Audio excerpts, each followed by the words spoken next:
The first time I saw her, she was standing in the pouring rain outside a shuttered grocery store, holding a tattered umbrella over a shivering dog that wasn't even hers. I was sitting in my warm car, waiting for the downpour to ease, watching this stranger ruin her shoes and soak her clothes for an animal that had probably been abandoned hours earlier. She didn't look around for help. She didn't pull out her phone to record a video for social media. She just stood there, bent slightly at the waist, whispering something to that trembling creature that I couldn't hear but somehow felt in my chest. That image burned itself into my memory, not because it was extraordinary, but because it was so devastatingly simple. In a world where we're all racing somewhere, she had simply stopped. And that moment, that singular act of uncomplicated kindness, would eventually unravel everything I thought I knew about strength, sacrifice, and what it really means to matter. Her name was Marion, though I wouldn't learn that for another 3 weeks. By then, I'd seen her 4 more times, always in the same neighborhood, always doing something that made me pause. Once, she was helping an elderly man load groceries into his car, her own bag sitting forgotten on the curb. Another time, she was sitting on a bench with a teenage girl who was crying, just listening, her hand resting gently on the girl's shoulder.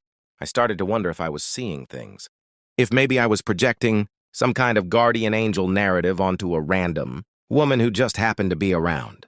But the more I noticed her, the more I realized she wasn't random at all. She was intentional. Every action, every moment of her time seemed to be spent in service of someone else. I finally spoke to her on a Tuesday afternoon in late September. I'd just left the bank, frustrated by a rejected loan application for my small business, feeling like the world was determined to keep me down. The rejection wasn't just about money. It felt personal, like confirmation that I wasn't good enough, smart enough, worthy enough. I was so lost in my spiral of self-pity that I almost walked right past the commotion. On the corner of 5th and Main, a crowd had gathered around a young mother whose stroller had tipped over, spilling her baby's belongings across the sidewalk. The woman was crying, apologizing to no one in particular, trying to gather diapers and bottles while also comforting her screaming infant. People were walking around her, some glancing with what might have been sympathy, but no one stopping. No one except Marion. She was already on her knees, gathering the scattered items, speaking in a low, calm voice that somehow cut through the chaos. "You're okay, Mama? We've got this. Your baby's fine. Everything's fine." She handed the woman her baby bag, then gently took the infant from her arms.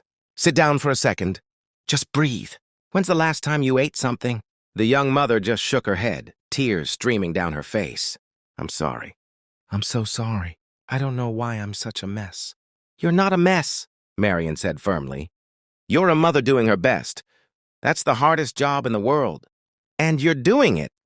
She looked up and caught my eye. "Hey, could you run into that deli and grab her a sandwich? Turkey if they have it. And water." I didn't hesitate. I just went. When I came back, Marion was sitting on the bench with the woman, still holding the baby, who had stopped crying and was now staring up at her with wide, trusting eyes. The mother was talking, the words pouring out like she'd been holding them in for months, about her husband who'd left, about the job she'd lost, about her family who'd stopped calling. Marion just listened, nodding occasionally, her expression never shifting to pity or judgment. When I handed over the food, Marion smiled at me. "Thank you. You're kind." Such simple words, but they hit me differently than any compliment I'd ever received. She turned back to the young mother. "I want you to have this," she said, pulling out her phone. "This is my number. I volunteer at a community center 3 blocks from here. We have resources, childcare support, job placement help, but more than that, we have people. You don't have to do this alone." The woman took the number with shaking hands. "Why are you helping me? You don't even know me." Marion's answer was immediate. "I don't need to know you to see you, and I see someone who deserves support, not judgment." She stood up carefully, handed back the baby, and helped the woman to her feet. After making sure she was steady, Marion turned to leave, but I caught her arm. "I'm sorry, but I have to ask. I've seen you around. You're always helping people. Is this like your job or something?" She laughed, a sound that was lighter than I expected. "I'm a teacher. 4th grade. This is just life." She paused, studying my face. "You look like you're carrying something heavy today." I don't know why I told her. Maybe it was because she'd created this bubble of safety around that young mother, and I wanted to step inside it too. I told her about the loan, about my dream of opening a bookstore that would also serve as a community gathering space, about feeling like a failure at 32. Marion listened with the same attention she'd given the crying mother. When I finished, she said, "Can I tell you something? Title isn't something other people give you. It's not successful entrepreneur or business owner, or whatever you think you need to be. The only title that matters is the one you claim for yourself, and it sounds like you've already claimed person who gives a damn about community. That's rarer and more valuable than you think." Over the next 6 months, Marion became the most important person in my life, though our friendship looked nothing like I expected. We didn't hang out at bars or go shopping or do any of the things I associated with adult friendship. Instead, she invited me into her world of service. I started volunteering at the community center where she worked. I met Marcus, a formerly homeless veteran she'd helped get into stable housing. I met Sophia, a teenage girl struggling with depression whom Marion had mentored through her darkest moments. I met dozens of people whose lives had been quietly, profoundly changed by this woman who never asked for recognition. I also learned Marion's story, though she shared it reluctantly. She'd grown up in foster care, bouncing between homes, never feeling like she belonged anywhere.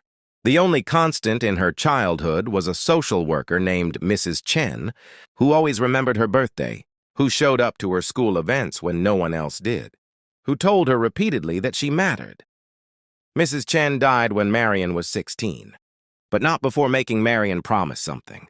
She told me that the world had given me pain, but I got to choose what I did with it. Marion said one evening as we sorted donations at the center, "I could let it make me bitter, or I could let it make me better." She said the most powerful thing we can do is title someone else with dignity, when the world has tried to strip it away. "Title someone?" I asked. "Yeah, when you see someone, really see them, and treat them like they matter, you're giving them a title. You're saying, you are worthy, you are important, your story deserves to be heard." Most people walk around feeling invisible. Giving someone that recognition, that simple acknowledgement of their humanity, it can change everything. That conversation haunted me. I started to see the world differently. The homeless man on the corner wasn't just a panhandler. He was someone with a story, someone who'd been titled as less than by society. The exhausted cashier at the grocery store wasn't just ringing up my items. She was someone juggling 2 jobs and still showing up with a smile. The angry customer yelling at the barista wasn't just rude. He was someone in pain, lashing out because he didn't know how else to handle whatever he was carrying. I learned to title people the way Marion did, not with names or labels, but with recognition, with time, with attention. And slowly, impossibly, my life began to change. The bookstore I'd dreamed of, it opened 10 months after that rejected loan application, funded by a community loan program Marion had connected me with. But it became something bigger than I'd imagined. It became the gathering space I'd envisioned, with reading groups and tutoring programs in a corner where Marion held her weekly community conversations, where anyone could come and be heard. Then came the day that tested everything Marion had taught me. It was a cold January morning when I got the call from Sophia, the teenager Marion had mentored. She was sobbing, barely coherent, but I caught enough words to understand. Marion had collapsed at school. Brain aneurysm, the hospital, critical condition. The next 72 hours were the longest of my life. The community center's waiting room filled with people. Dozens of lives Marion had touched. All of us holding vigil for the woman who'd held space for us. Marcus sat in the corner, silent tears streaming down his weathered face. The young mother from the street corner came with her baby, now 6 months older and giggling. Sophia curled up in a chair, refusing to leave. We were a mismatched family of the forgotten and the found.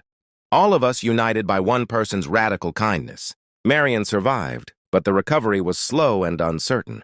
The doctor said she'd need months of rehabilitation, that she might never be the same.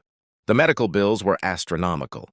She'd helped everyone else, but she'd never built any financial safety net for herself. That's when the community she'd created did something extraordinary. We titled her, not with words, but with action. Marcus organized a fundraiser that brought in $30,000 in a week.